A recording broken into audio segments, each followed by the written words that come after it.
For beautiful, healthy locks and hair, get your I Am Melanin Magic today. You want long locks, luscious hair, radiant skin, want to look and feel good, then I Am Melanin Magic is your brand. I Am Melanin Magic, and so are you.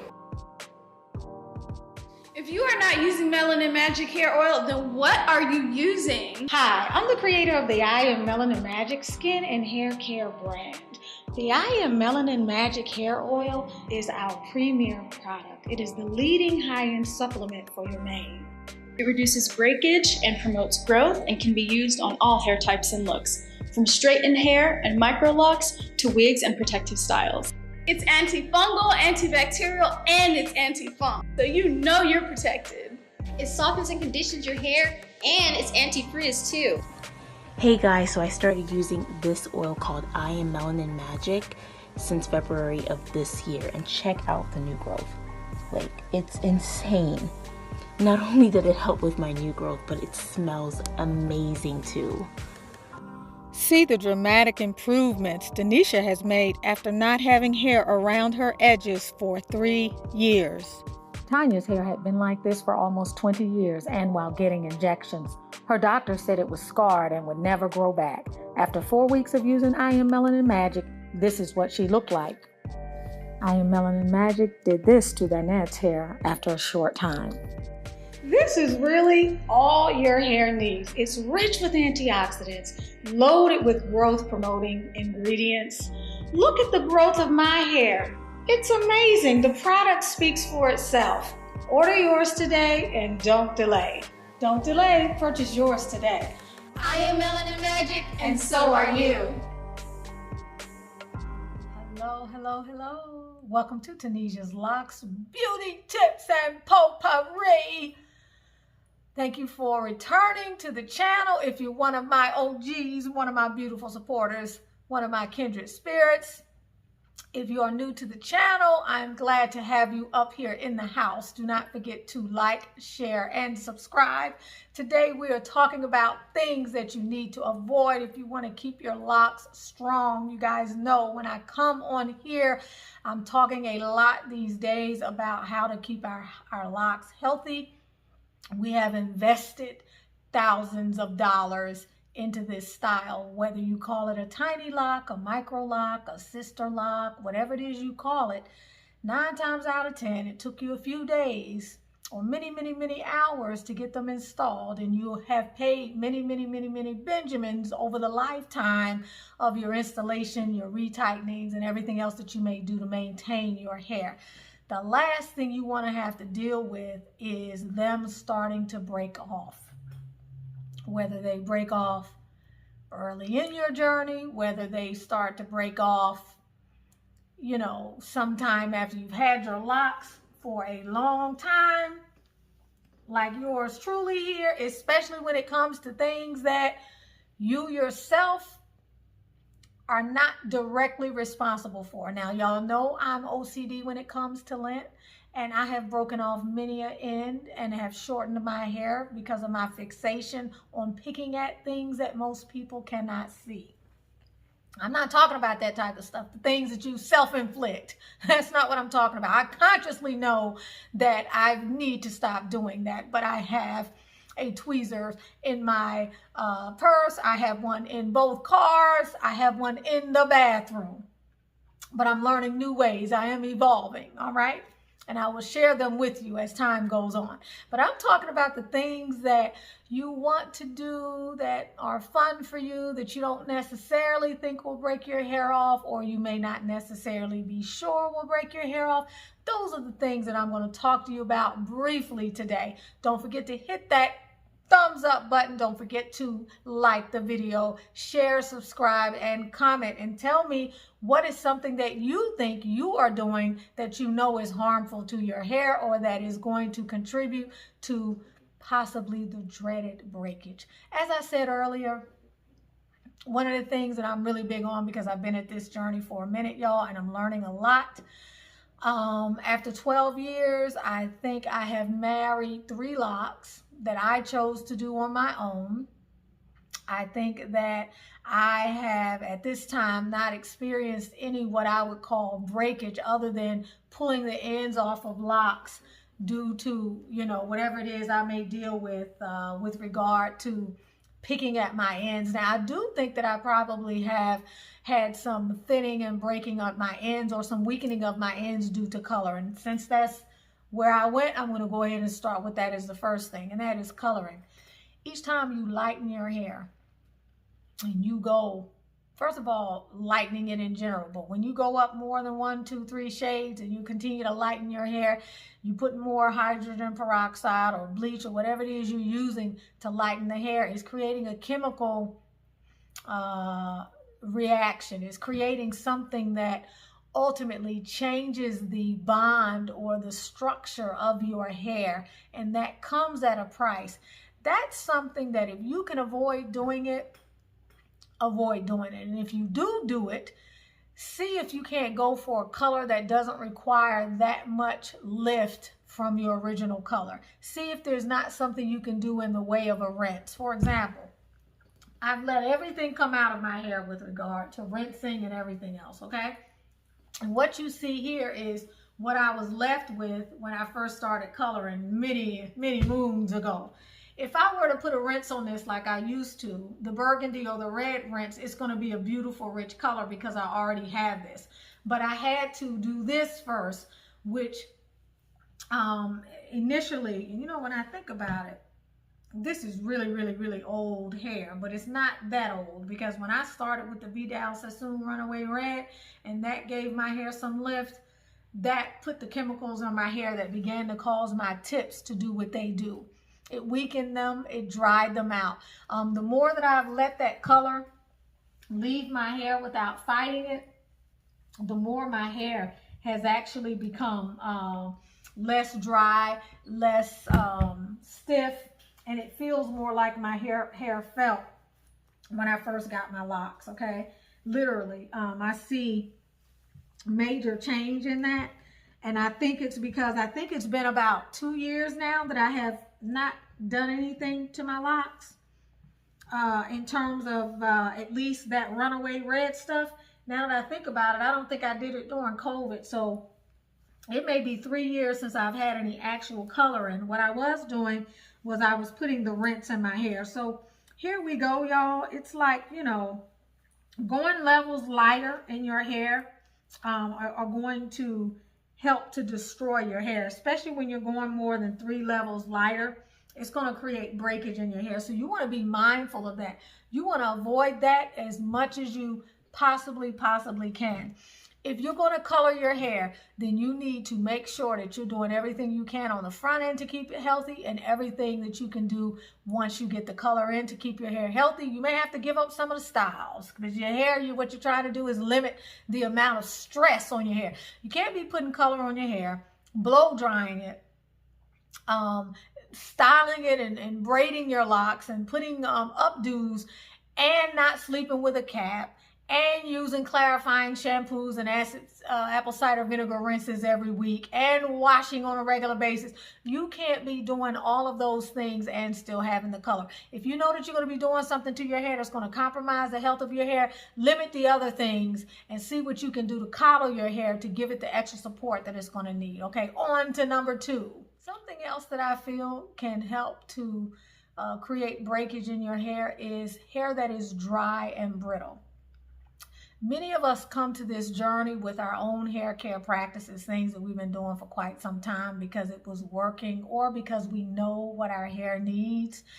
And when we get this style, because we start listening to other people instead of doing what we know our hair needs, we give up our commitment to those very things that helped us along the way prior to getting these locks. And so we tend to pay a price. Dry hair becomes brittle hair. Brittle hair becomes breaking hair. Breaking hair eventually leads to systemic fallout. By the time you begin to experience something with your hair that leads you to believe something is wrong, you're going to begin to see something more dramatic happen with more parts of your hair or systemically. If I start experiencing breakage in this section of my hair, and it's isolated to this section of my hair, I have to begin to assume that this may be the hair or the part of my hair that is more vulnerable, but that over time, whatever problem I'm dealing with over here is going to migrate to other areas of my hair if I don't arrest the situation as soon as possible. If your locks are dry, they are no doubt going to begin to snap more easily. Our locks are often dry because we are not eating the right foods, we're not hydrating enough, we may be putting products on our hair that are drying our hair. We may not be using any products at all. We could be using the wrong shampoo. We could be stripping our hair of its natural oils, using too many acidic kinds of things on our hair. Let's say you're doing an acid apple cider vinegar rinse and it's done wonders for your hair, but you're doing it every 2 to 3 weeks or every 2 months. Eventually that's going to dry your hair out.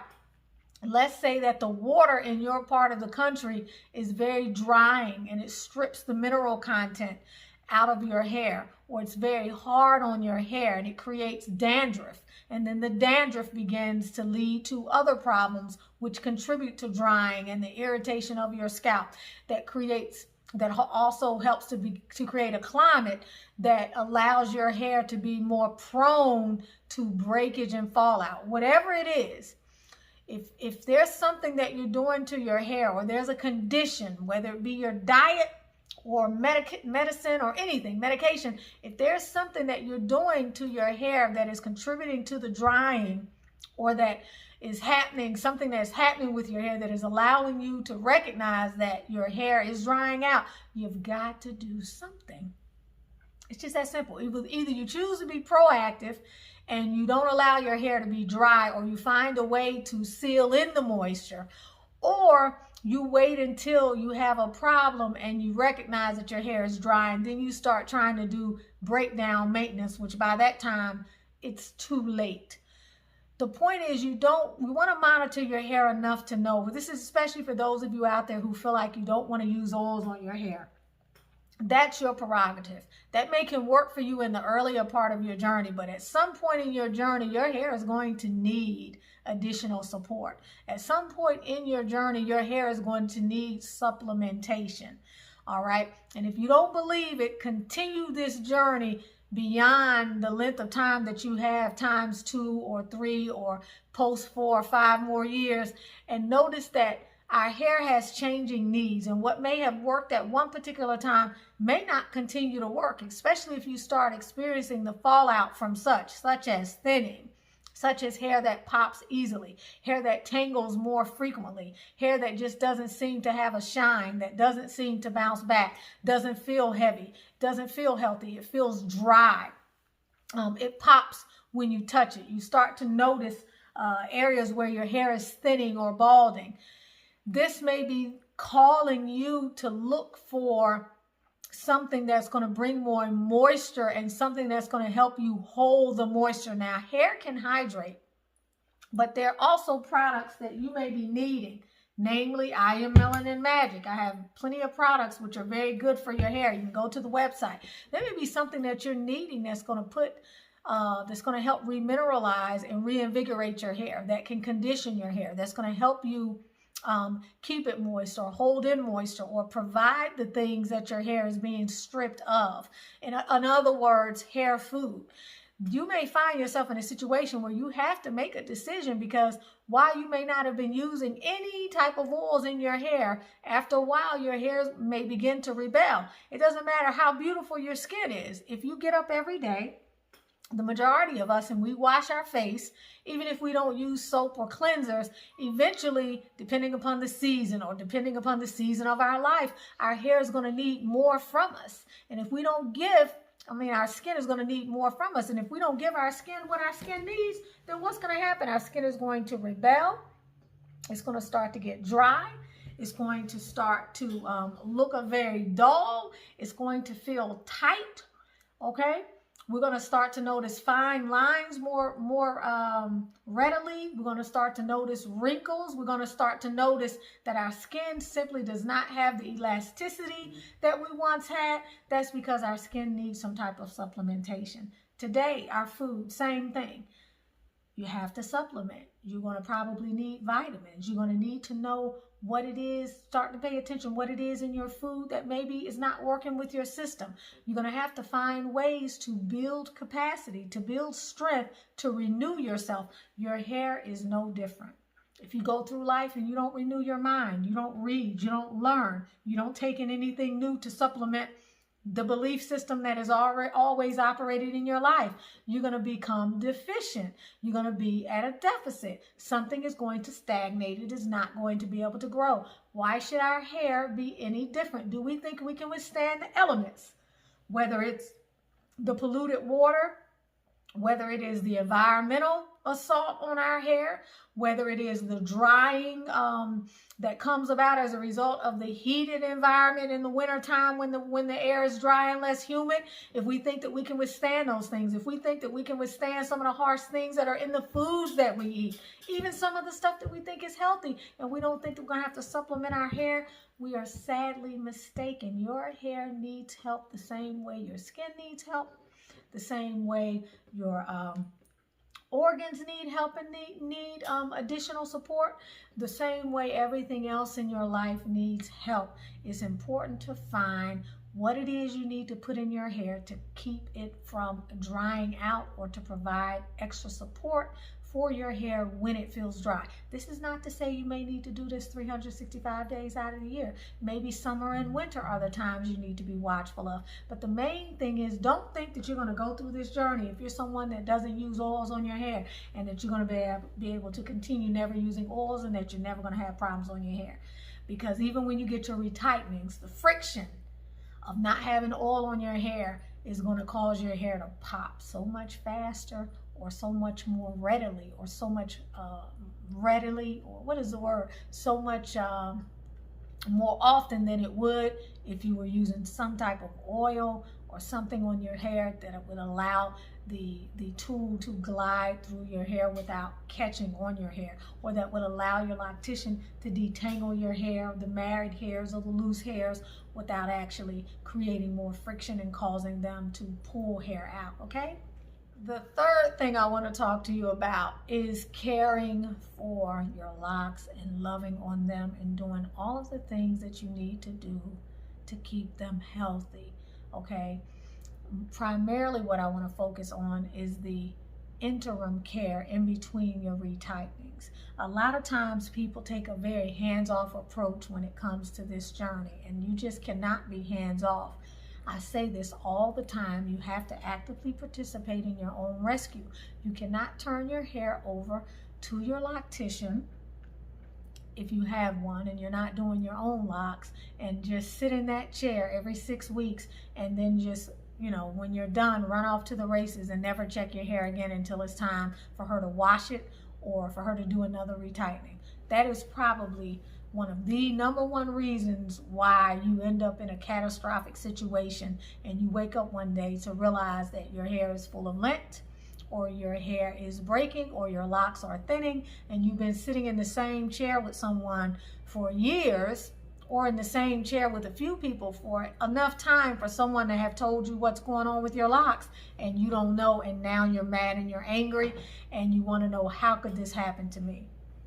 The way that can happen to you is if you turn your fate over to someone else, you put your locks in the hands of someone else, and you think that they are more invested in the health of your hair than you are. Well, that's not going to be true, because at the end of the day, you're the one that's paying for the locks, you're the one that's invested in the style, and you're the one that wants to be able to go the distance with this style. Nobody typically gets this hairstyle only to have to take it out or to give up on it and walk away years later because of hair loss. So what that involves is you checking your hair, okay, after you get a retightening, noticing changes in your locks, making sure that, you know, you check for married locks or places where hair has gotten tangled and intertwined, because when that happens, one of the locks that needs the hair is losing more hair than it's supposed to. It also involves, before you go to get your locks tightened, detangling the locks. Okay, you can spray some of this on. It's very much detangling. It's a wonderful spray. It helps the hair to soften and to lay down so that you can pull it apart if need be. But you have to check lock by lock and make sure that that lock is free and in the clear for when it's time for you to go get your retightening. This is one of the reasons, honestly, why I like to do my own washing, because the more that you handle these locks, the more that someone else handles them, the more you put the handling of your locks in somebody else's hands, the more you increase the manipulation on your hair, the more you subject your hair to the possibility of breakage. I will say that's one of the reasons why men that have locks don't lose their locks at the rate that women do, because we manipulate our locks so much more. We pay a lot of attention to them. We just don't just let them be.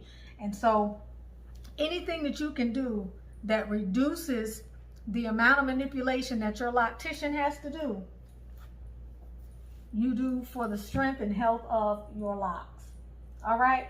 And there's nothing wrong with going through your hair on a regular basis and just making sure that there are no tangles.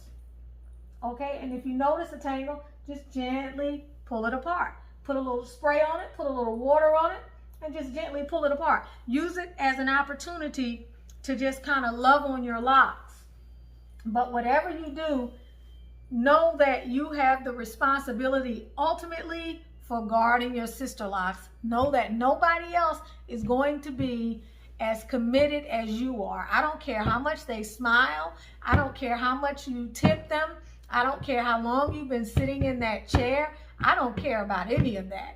What I care about is doing what I need to do, and you care about what you need to care about is doing what you need to do so that you are ultimately responsible and in the know with what is going on with your hair. It does not take long for you to start experiencing difficulties with your locks to come to the conclusion that it is more widespread than you could have ever dreamed of. And I'm so serious about this. So you got to be on it, y'all.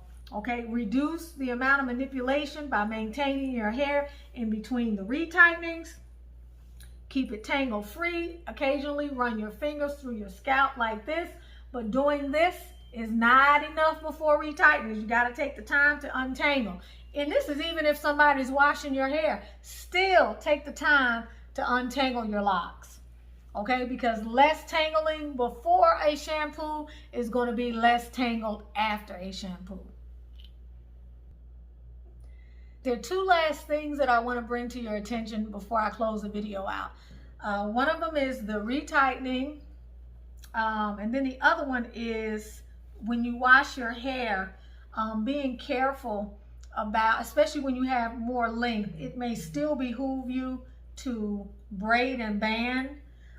It may behoove you to, what I do when I wash my hair is I'll oftentimes sit a part up here while I'm washing the other part, because my hair can get so heavy that it pulls on the root beds, and that's not going to be healthy. So I will wash my hair. You want to make sure when you're washing it though that you are massaging your scalp. Okay, you want to be very gentle with that. When it comes time to dry the hair, you want to make sure that you're not wringing your hair like this. If you've been doing this for a long time, it's important to understand that you literally could be damaging part of the lock when you do this on a repetitive basis. It's better to fold the hair if you have to and squeeze, or to just squeeze this way down the length of the hair, especially when the hair is very long. Remember that the increased weight of the hair as it gets longer can cause increase in breakage. So you really have to baby the hair quite a bit. If I were to wash all of my hair and just let it hang like this in the shower, it would actually cause my neck to want to do like this. It's too much hair. So I will constantly just put it up as I'm washing each piece, and I'll deal with it accordingly. So be very mindful of that. The very last thing that I want to talk about is how tight you're retightening the hair. We have a fixation in this community that has to do with the grid. And the grid is beautiful and the grid is fine, but the grid will not mean anything if you don't have locks to fill in the grid. So if that means that you have to advise your loctician to ease up on a rotation, meaning she's applying too much tension or it's too tight, then you need to speak on that. If it means that you need to forego the 3 o'clock and the 6 o'clock or the 9 o'clock and the 12 o'clock, forego it. If it means that when you leave, you need a tiny bit of space between where your little fingernail can fit in your scalp, and it doesn't have to be flush with your scalp in terms of how tight it is, or your head doesn't have to be aching, then you need to speak on that. It is so, so important, especially when we talk about high traffic areas, which are these areas here, okay, and around the back. And for some of you, this area, depending upon how you style your hair and how often you're wearing your hair a certain way. But these I consider high traffic areas. These are the areas where you really need to be working on keeping healthy, keeping thick, by putting something in your hair that is going to replenish it, that is going to increase cell turnover, that is going to help you minimize dandruff, bacteria, and other things that can stay in your scalp that are a detriment to your hair. High traffic areas, retightening too tight to the scalp and too much tension on the lock. Some people, when they retighten the hair, may not create enough tension, and that can create issues with tangling. Other people create too much tension and the lock itself is too tight. That also stresses the hair, okay? So be mindful of the fact that when you get your retightenings, you need to really be paying attention to how does your hair feel after you get that retightening. Is your scalp hurting? Is your scalp sore? Do you need to speak to your loctician about it? All right. Are you going to get your retightenings a little too frequently? Everybody's cycle is different. I'll say until I go to the grave, I don't believe in those frequent retightenings for people that are heavy-handed and are retightening your hair too tight. If you're going in there earlier than 6 weeks, you better watch out. And I'm just going to say that because the hair needs time to rest in between those retightenings. And while they may have you on that cycle, that payment cycle, you have to determine whether or not your hair likes that cycle. And if someone is doing your hair that frequently, they need to be very, very tender. And you definitely don't need to be getting your hair retightened all the way down to the scalp.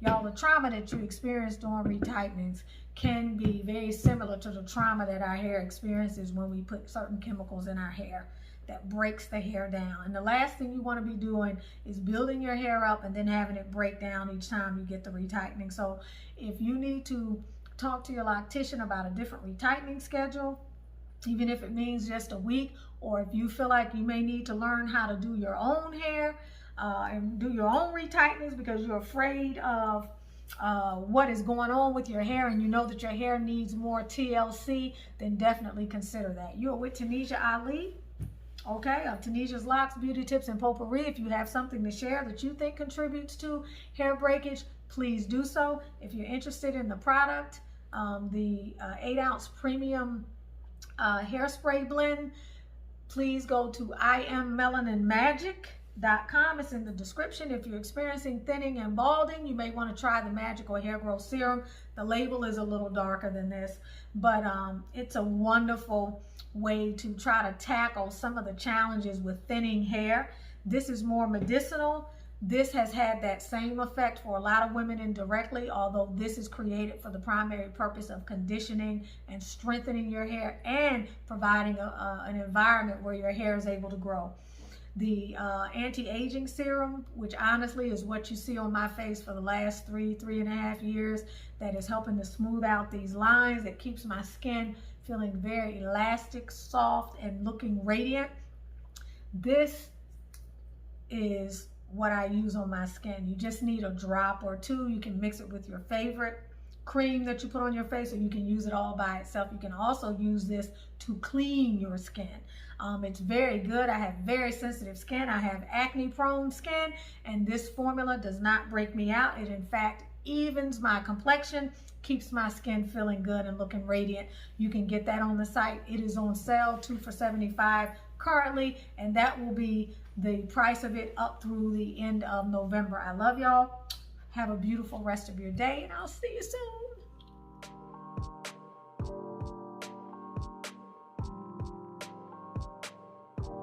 If you're not using I Am Melanin Magic hair oil, then what are you using? Hey guys, so I started using this oil called I Am Melanin Magic since February of this year, and check out the new growth. Like, it's insane. Not only did it help with my new growth, but it smells amazing too. See the dramatic improvements Denisha has made after not having hair around her edges for 3 years. Tanya's hair had been like this for almost 20 years, and while getting injections. Her doctor said it was scarred and would never grow back. After 4 weeks of using I Am Melanin Magic, this is what she looked like. I Am Melanin Magic did this to Danette's hair after a short time. Hi, I'm the creator of the I Am Melanin Magic hair and skincare brand. My vision has always been to develop a line of products that meets the unique needs of melanated people. The I Am Melanin Magic hair oil is our premier product. It is the leading high-end supplement for your mane. It reduces breakage, promotes growth, and can be used on all hair types and looks, from straightened hair and microlocks to wigs and protective styles. It's antifungal, antibacterial, and anti-funk, so you know you're protected. It softens and conditions your hair, and it's anti-frizz too. This really is all you need. It's rich with antioxidants, loaded with growth-promoting ingredients. Look at the growth of my hair. The proof is in the product. Need I say more? Don't delay. Purchase yours today. I Am Melanin Magic, and so are you.